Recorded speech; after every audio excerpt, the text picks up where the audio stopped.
Syntax of the passive participle. The syntax of the passive participle is just like the syntax of the active participle. The only difference is that the participles are passive. They have a passive meaning rather than active.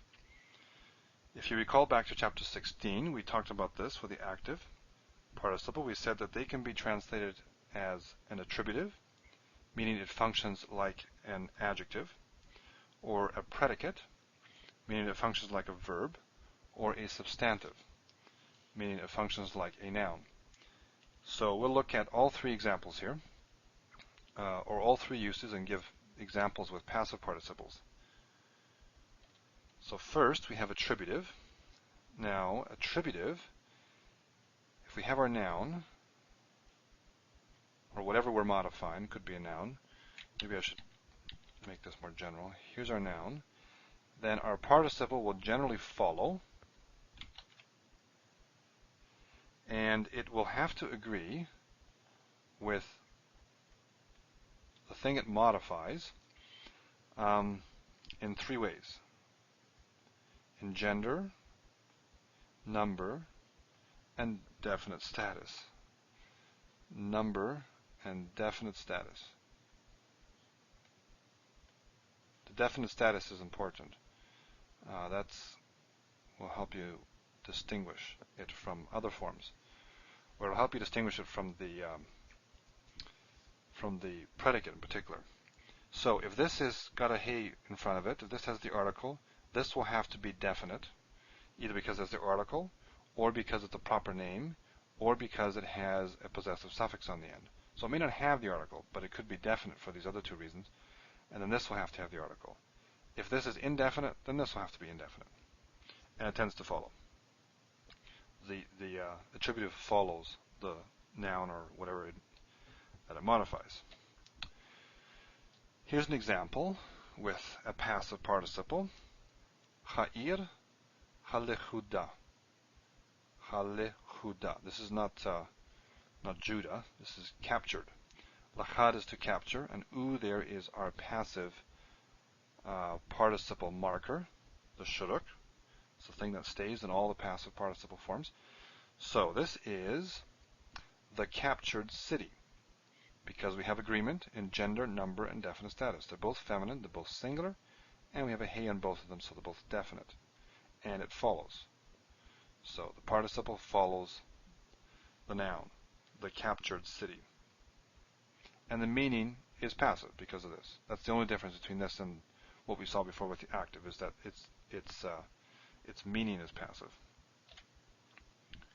Here we have an example. This is from Seo, page 85, and it's found in Psalm 149, verse 9. Mishpat katuv. Okay, this is our participle. We see the u there. Comes from katav, to write. So in the passive, it's written, something like written. And this here, mishpat, is judgment. Shafat is to judge, and this is the noun form, mishpat. So this is a written judgment. It's an attributive position. It agrees in gender, number, and definite status. It's masculine, singular, as is this, and there's no he on either of them, and there's no other reason why this should be definite, this one. So it agrees in gender, number, and definite status, and it follows, so we have an attributive. A written judgment. Predicate. Now in the predicate position is usually before. So if we have our noun over here, our participle will be in front. There'll be no article on it, and it really only has to agree in gender. That's it. Not even number. And you supply the verb to be when you translate it in English. Just put it in there. So we have lechuda ha'ir. Again, this is captured, and this is feminine singular. Ha'ir, feminine singular. This is definite. This is indefinite. And the participle precedes. So we have predicate. Captured was, or is, imply the verb to be. Captured was the city. The city was captured. So that's how you would translate that. Another example. parallel or similar to the one we had before. And this one is found in 1 Kings 21:11. Katuv basifarim.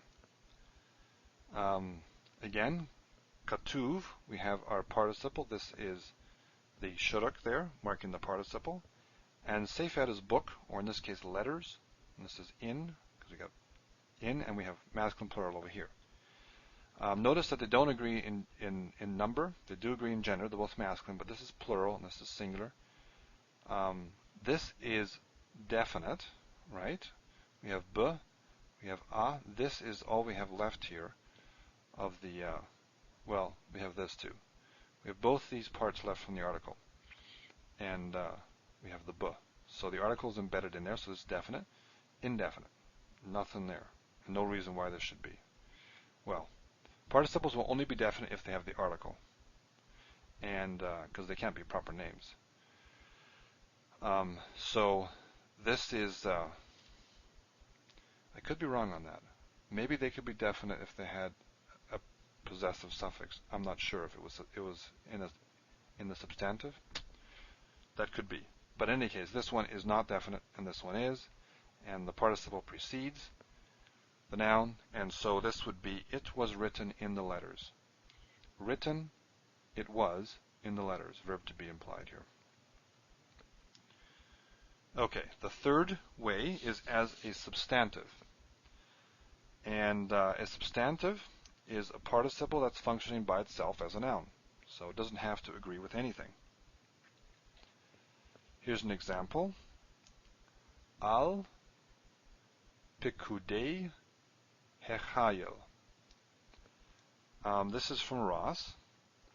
With the officers of the army. That's how he translates it. So how do we get that? Well, this here is our passive participle. We can tell because we have the u, right?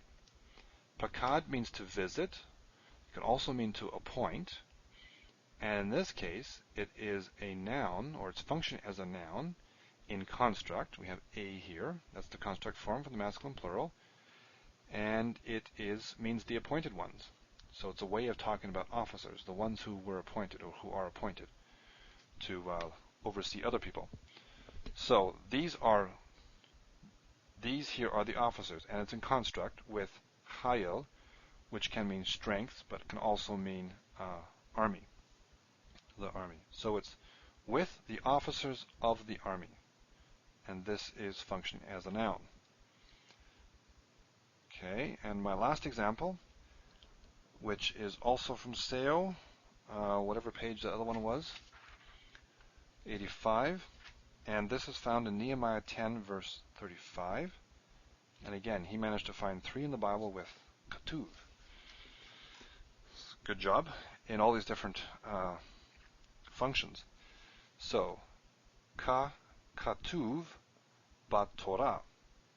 So here again we have our participle. You can see the u there, the shuruk. This would be as or according to. So this is our participle right here. And this is functioning as a substantive. According to that which is written in Torah, or in the law. So according to what is written. This is functioning as a noun in the Torah. What is written. So, interestingly, it has a inseparable preposition in the front, and it looks to me like it's got the article, like it's definite. Interesting. Well, this may be an exception. I don't know. Oh no, sorry. I got mixed up there for a second. Articles are fine on substantives. It's the predicate that has no article. This example here, we didn't have an article, but this one does. So articles can go on nouns, that's no problem. For a moment there, I thought I was dealing with a predicate, and it's the predicate ones that can't have an article. This one happens to precede. Maybe that's why I was thinking that. Okay, so we have 3 uses. We have attributive, predicate, and substantive. They can function as an adjective, a verb, or a noun, the same as the active. The only difference is that you translate the actual word itself as a passive rather than as an active.